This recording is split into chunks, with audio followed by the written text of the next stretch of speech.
Hello, Fluent here. In today's video, we're going to show you how to merge two matters together. You can see that I have a matter identified with Tomcat in the matter name on both screens here. We have this one here. When you highlight any one of the matters, you'll see a new merge button in green. Now we're going to use this merge function on the case that we want to merge into to the destination case that's going to be the primary.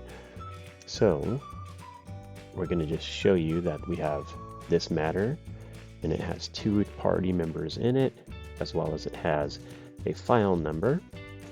And we'll click on the other matter to the right and show that it has three party members.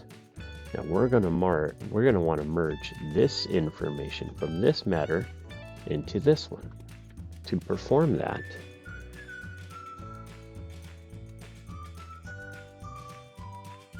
we're going to go back to the Tomcat selections and select the merge feature. So I'm going to merge this matter into this one. You will see a disclaimer that says that once this action has been completed, it cannot be undone.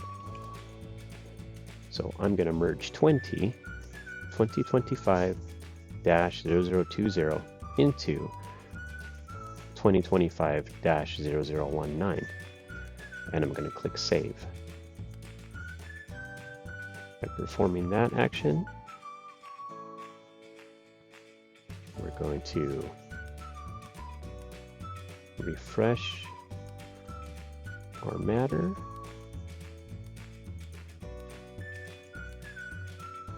And see now that there is only one matter for Tomcat. And when we click on this matter, you'll see now that there are 5 parties that have been merged into the case. You see that there is the recent activity that states that the matter was merged into this case, and you also see it across the top here of the matter. That is our new matter feature.